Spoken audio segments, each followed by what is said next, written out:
explicaciones que ya están muy establecidas para hacer el diagnóstico, ¿cierto?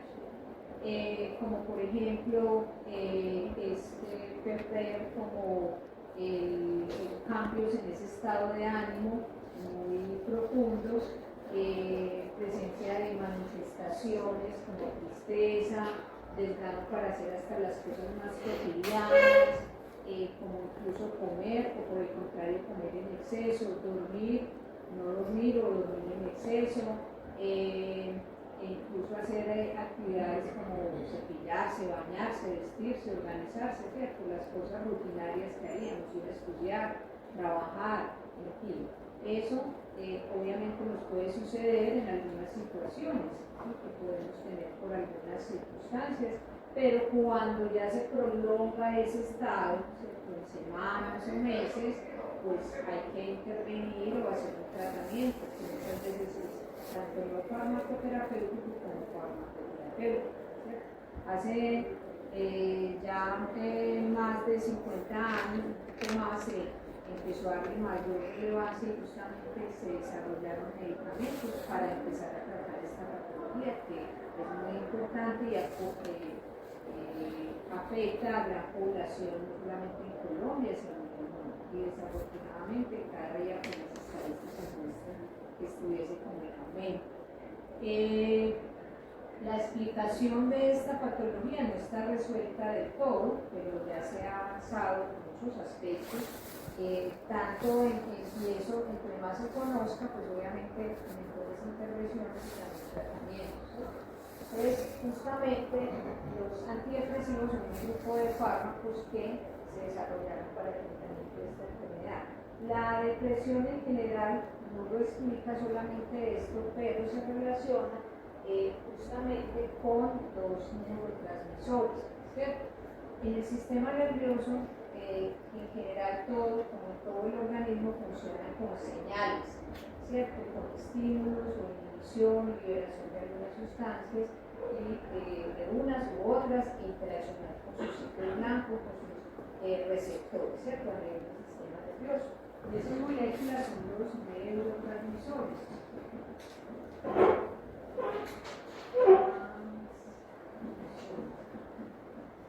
Hay de varios tipos en los que nos guían todos los sistemas nerviosos, entonces voy a mencionar, y seguramente hoy Jesús también lo mencionará un poquito más en detalle y lo recordará. Estos neurotransmisores, los que tienen que ver, están asociados con esa patología de la depresión, son la serotonina, ¿cuál otro? Noradrenalina. Hay otros también, pero principalmente estos dos, y entre ellos la serotonina, ¿cierto? Tanto es que siempre que hablamos de la depresión o medicamentos para la depresión, entonces a veces nos representan con una carita feliz, una carita triste, porque en general, ¿cierto? Ellos digamos que van a ser el regulador, especialmente la serotonina, del estado de ánimo, ¿cierto?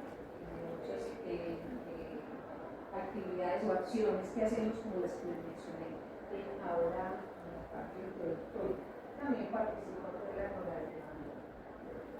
Estos neurotransmisores entonces se liberan, siempre recordemos entonces entre las diferentes neuronas, ¿cierto? Hay una pre y una post, y acá esto, un espacio que se llama el espacio intersináptico, ¿cierto? Entonces, se libera la sustancia, digamos en este caso la serotonina y la noradrenalina, y se da una acción, y luego vuelve y se ingresa esas sustancias, se vuelven, pues se metabolizan, ¿cierto? Se vuelve a hacer el ciclo. De esa manera, en general, funciona todo. ¿Qué pasa en algunos individuos? Que el efecto no está en que no se produzca ni la serotonina ni la noradrenalina. El problema o la deficiencia está en que no permanecen suficiente tiempo en ese espacio intersináptico, ¿sí? Se recaptan o se ingresan muy rápido a esa neurona y nuevamente. Entonces, hay ahí es donde principalmente se ha visto que puede estar la causa o una de las causas, ¿sí? Porque no se explica solo por una, sino muchas veces es y entonces por eso la mayoría de los medicamentos, el mecanismo de acción de los neurotransmisores, de los antidepresivos, es inhibir esa recaptación de los neurotransmisores, ¿cierto? Especialmente de estos dos, inhibir la recaptación de estos neurotransmisores. Otro mecanismo es inhibir a las enzimas que metabolizan a estos neurotransmisores, ¿cierto? Y se llaman los inhibidores de la MAO, que ya lo verán un poco más en detalle con el propio Jesús, ¿cierto? Vamos a hacer un poquito más énfasis en estos, que son de la inhibición de la recaptación de esos neurotransmisores. Entonces, de esa manera, ese es el mecanismo de acción de la mayoría de los antidepresivos y mejoran pues en muchos pacientes justamente esta patología. Esos antidepresivos entonces se pueden clasificar de acuerdo a ese mecanismo de acción, sobre todo algunos pueden actuar o inhibir tanto la serotonina como la noradrenalina, ¿cierto?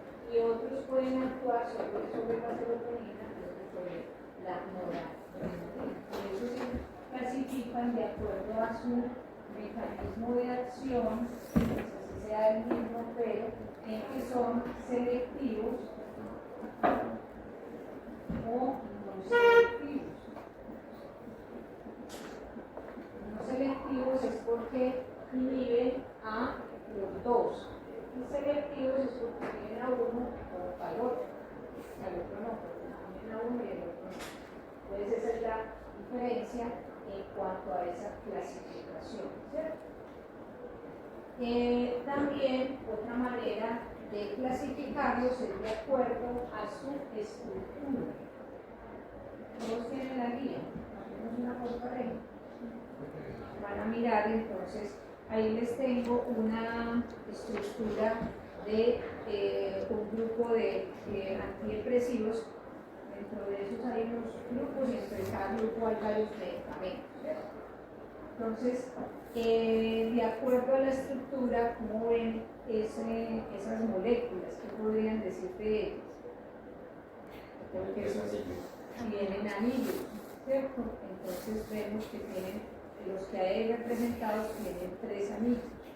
Esos que fueron de los primeros que se desarrollaron, el grupo de los antidepresivos, entonces como tenían esos 3 anillos, se llamaron tricíclicos. Pero luego aparecen otros que no tienen los 3 anillos, tienen 2 o 1, entonces se llaman no tricíclicos.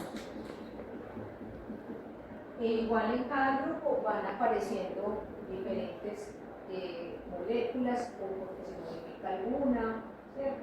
Entonces, de los tricíclicos, aunque llevan mucho tiempo, como las que están ahí, la metilina y nitramina, han aparecido posteriormente otros con algunas estructuras.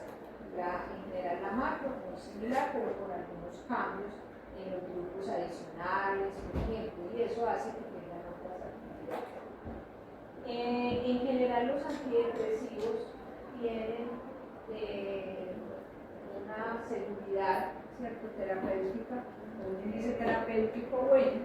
Sin embargo, hay algunas diferencias especialmente entre si son los tricíclicos y no tricíclicos, o si son selectivos o no selectivos. Entonces, los tricíclicos en general son unos selectivos.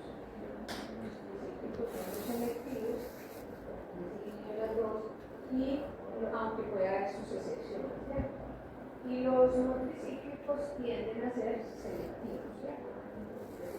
Pueden haber sus excepciones. Y en general, los tricíclicos, que fueron de los primeros que se desarrollaron, tienen un índice terapéutico un poco más bajo que el de los no tricíclicos.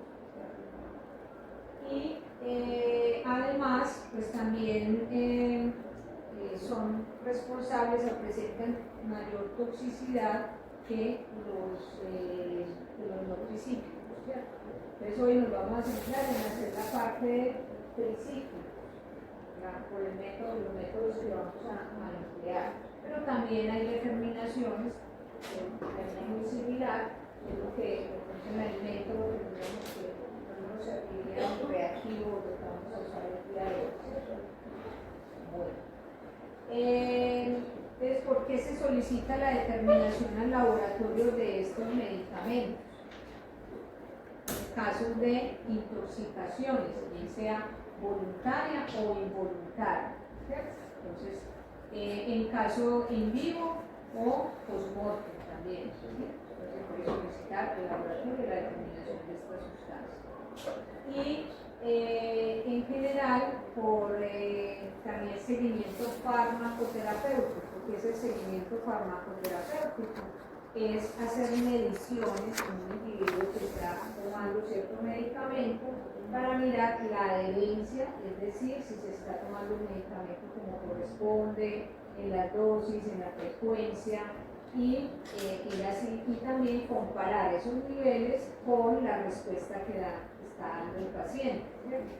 Muchas veces pues el paciente o no responde bien, pero puede ser que es que no se lo está consumiendo el medicamento adecuadamente, o toma un día, al otro día no, que es algo muy frecuente también en estos pacientes, ¿sí?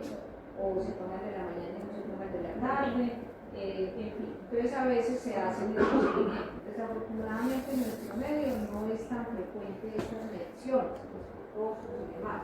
En otros países se hace ese seguimiento farmacológico. Aquí todavía lo hacemos muy al ensayo lógico, ¿cierto? Inician con un medicamento, miran a ver cuál es la respuesta, si no da una respuesta se pasa a otro. Y también, obviamente, está asociado a veces no solo a que el paciente no se lo consuma bien, sino a la misma parte intrínseca del individuo, ¿cierto? A su idiosincrasia, a su respuesta, a su genética también, de que hay mejor respuesta frente a uno que a otro. Por eso, muchas veces hay que ir como ensayando cuál es el medicamento que seguramente le ayuda mejor al paciente, más que uno u otro y que tenga menos efectos adversos. Bueno, entonces es la razón por la cual se solicita. Hoy vamos a hacer esa determinación acá en el laboratorio de estos medicamentos. Ya con el profe profundizarán más en todo esto, cuáles son los grupos, no solamente los antidepresivos tricíclicos, ¿cierto? Vamos a hacer la determinación, o vamos a estar enfocados más en la parte de los tricíclicos. ¿Qué muestras entonces se emplean para hacer la determinación de este grupo de medicamentos? Si es cualitativo, principalmente, entonces orina ocasional. Recordemos que aquí voy a ir revisando algunas de las preguntas que también hice en el examen, que ya algunos, no sé si acá o en el grupo, todavía no lo tienen tan claro. Entonces, orina ocasional, si no es estricto que sea la de la primera de la mañana. Antes se requiere hacerlo en el momento porque esperamos hasta el otro día, ya de pronto ya no está ese medicamento, ¿cierto? La sustancia podría determinar. Si se tiene la de la primera de la mañana, pues se puede hacer, pero lo importante es tener claro que no es estricto como otros de los análisis que se hacen con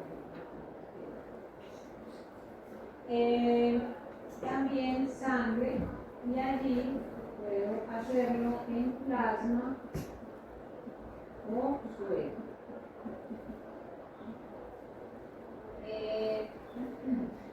Entonces tengo en esas muestras se puede hacer in vivo, y cualquier otra secreción se podría hacer también, y ya en cadáver se puede hacer en un líquido, por ejemplo, también. Ya como métodos para hacer la determinación, ya sabemos, es cromatografía, ¿cierto? La predicción, y puede ser cromatografía en carbotina, que es más cualitativo, o en HPLC.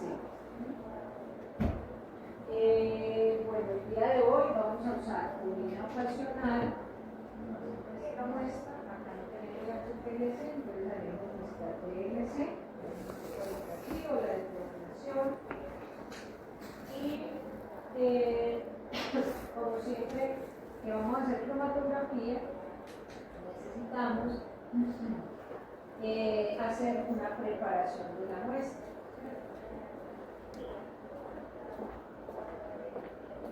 Preparación de la muestra.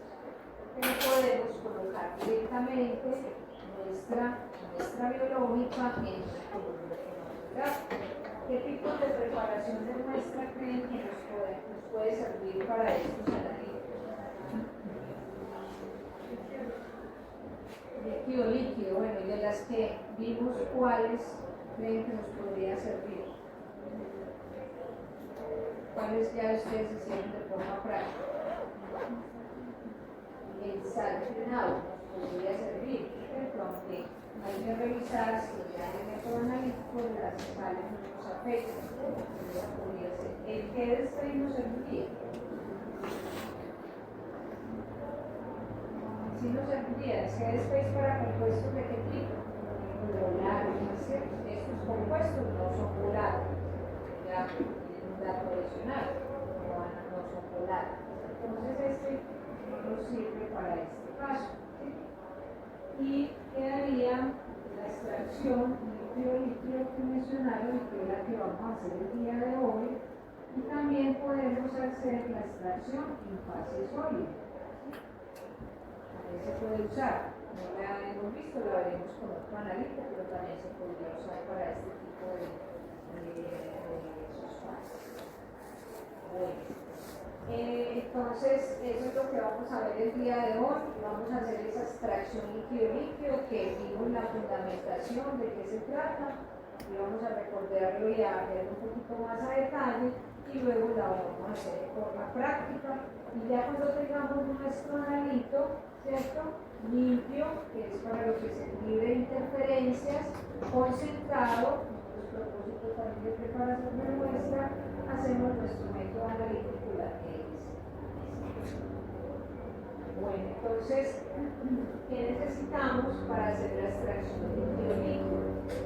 ¿Qué es extracción líquido-líquido? Como su nombre lo dice, es pasar de un líquido, porque mi analítico está en esta vina, una muestra biológica, está en una solución acuosa, y lo voy a pasar a otro líquido, generalmente orgánico, por eso se llama líquido-líquido. Pasar de una solución acuosa de un líquido a otro líquido. ¿Qué necesito conocer para poder hacer esto? El pH de la analítica, el pH de la muestra,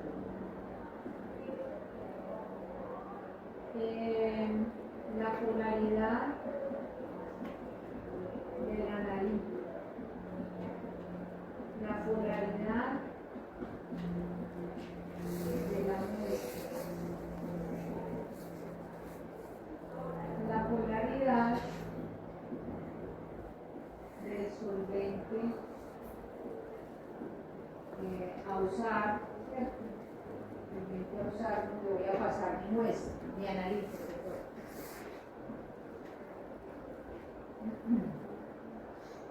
Bueno, entonces vamos a revisar acá. El pH de mi analito, van a mirar la estructura. De acuerdo a la estructura que tienen ahí, ustedes podrían decir qué tipo si es un pH, pues no me lo tienen que decir si es 7, 6, si no es ácido o es básico, neutro, ¿cierto? Pueden mirar ahí, de acuerdo a la estructura, y de pronto uno deducir cuál podría ser su pH básico, porque tiene que nitrógenos. Los compuestos nitrogenados tienden a ser básicos, ¿sí? Compuestos nitrogenados tienden a ser básicos. Pero nuestro analito, de hecho sí, son compuestos básicos. Este tipo de medicamentos, ¿sí? Son básicos en este caso. El pH de mi muestra. ¿Cuál es la muestra? Orina. Entonces, ¿qué pH tiene?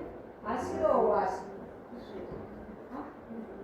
Ácido. pH es de 6, 6,5. Entonces, el pH de mi muestra es ácido.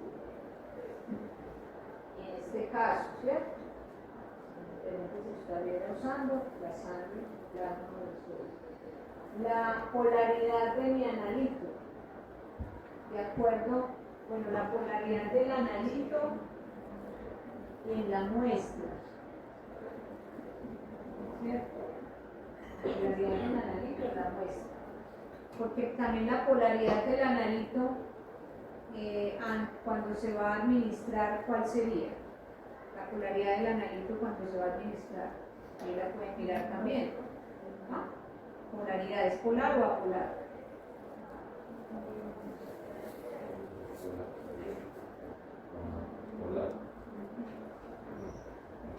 ¿Qué dijimos cuando ya de eso habíamos hablado, cuando hemos hablado de la fase estacionaria, todo eso aplica exactamente lo mismo? ¿Qué dijimos? Si tiene muchos anillos, si no tiene anillos, si tiene carbonos, entonces es una molécula polar o apolar. Tiene anillos, entonces tiene muchos carbonos, entonces es una molécula apolar. Entonces la polaridad de mi analito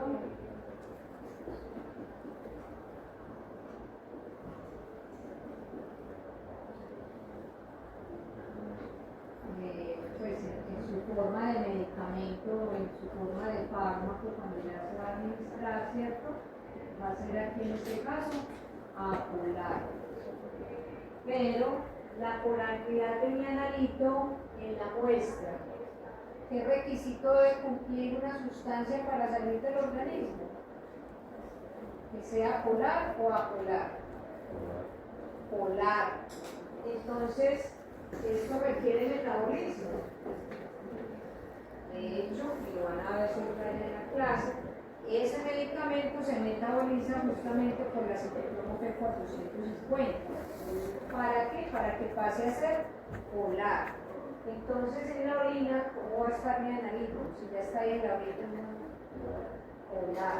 La polaridad de mi analito en la muestra es polar. ¿Sí? Pero él cuando ingresa, cuando lo tomo, lo consumo, es apolar. ¿Sí? Sufrió un metabolismo. Bueno, ¿cuál es la polaridad de la muestra? Polaridad de la muestra. ¿Cuál es la muestra? Orina ocasional. Pues, polar. ¿Por qué? De agua principalmente. La polaridad de mi muestra es polar. Todo eso ustedes tener muy claro los datos para las diferentes preparaciones de la muestra, extracción de líquido o extracción de fase sólida. La polaridad del solvente. Entonces, ¿qué es el requisito para cuando voy a hacer la extracción? O sea, si yo, ¿qué sería lo ideal? Que el líquido o el solvente que voy a usar en la extracción sea soluble en el agua, que es el compuesto básico de acá, o que no sea soluble. Que no sea soluble. Entonces, ¿cuál debe ser la polaridad de ese solvente? Apolar. Lo ideal. O sea, contrario a la polaridad donde la muestra donde está en la línea. Bueno, entonces con estos datos, por eso aquí voy a usar como solvente el día de hoy cloroformo.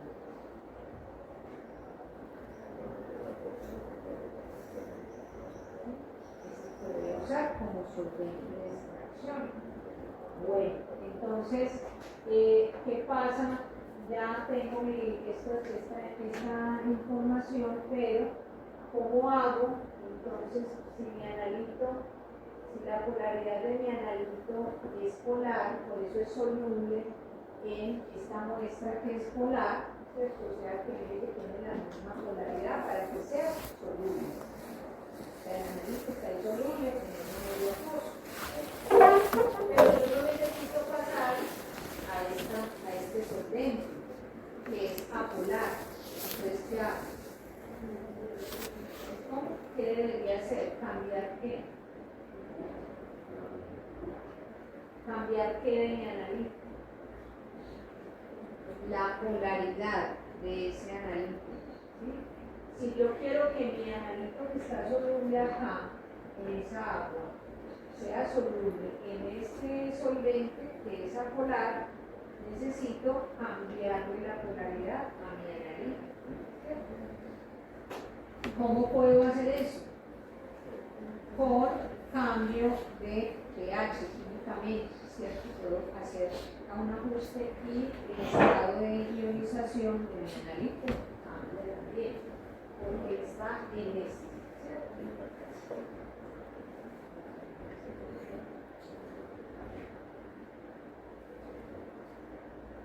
Bueno, entonces,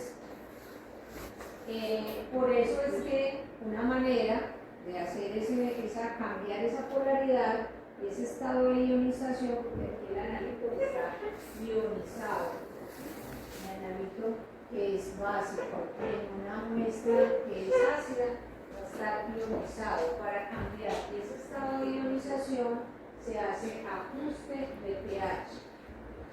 Entonces, por eso, ajuste de pH de la muestra. Entonces, al cambiar en este caso, ¿a qué pH voy a cambiar? Estaba ácido, entonces ¿a qué pH voy a cambiar? Lo paso a básico, ¿cierto? Basifico. Y ya con eso, mi analito cambia su estado y pasa a ser apolar. Al ser apolar, o retorna a su estado inicial. Al ser apolar, ya no va a ser soluble en el agua, sino soluble en ese cloroformo, ¿sí? Y por eso es que entonces ya pasa del agua al cloroformo en este caso, o al solvente orgánico. ¿Listo? Pues de esa manera, entonces es que hago esa extracción líquido-líquido. Tengo que tener todos estos parámetros para analizar y seleccionar cuáles son. No siempre voy a basificar, depende del pH de mi analito. Si es ácido sería al contrario. En otro laboratorio haremos ese ejercicio. Hoy estamos trabajando con sustancias que son básicas y están en ese medio ácido. Pues para que no tenga como la idea de que siempre se hace exactamente lo mismo. No, debo hacer ese análisis y dependiendo de que es el pH de mi muestra y el pH de la analito. Bueno. Listo, entonces ya teniendo en cuenta eso, voy a usar con NaOH en este caso. Voy a usar NaOH para hacer ese cambio de muestra por una colina. ¿En qué vamos a hacer eso? Les voy a mencionar y ya ahorita se colocan los guantes y vamos a revisar todos los materiales, ¿cierto? De que cuando yo lo hago generalmente en estos embudos de separación, porque si tengo la muestra que es acuosa y este solvente que es orgánico y es apolar, entonces ¿se van a mezclar o no se van a mezclar? Generalmente se van a mezclar o no. No voy a poder ver ahí dónde está cada uno.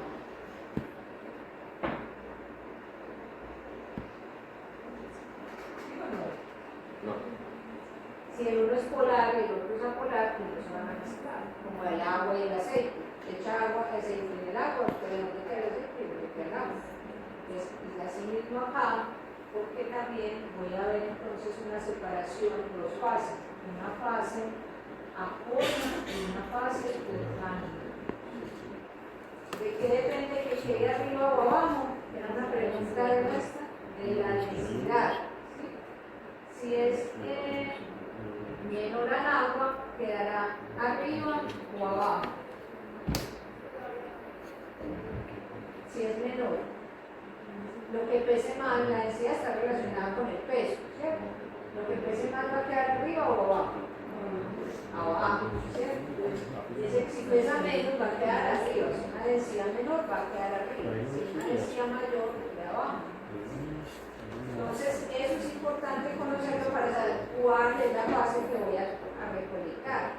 En el caso de hoy, que es mayor el del cloroformo, es mayor a 1, pues va a quedar en la parte de abajo. ¿Sí? Para que lo tengan en cuenta, pero no siempre puede ser así.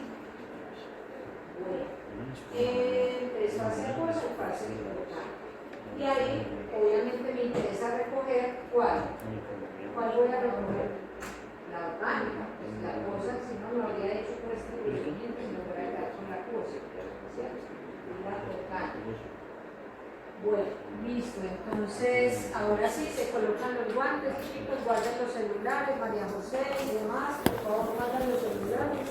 Nos colocamos los guantes, se organizan, tienen ya la guía, lo que necesitan para el informe.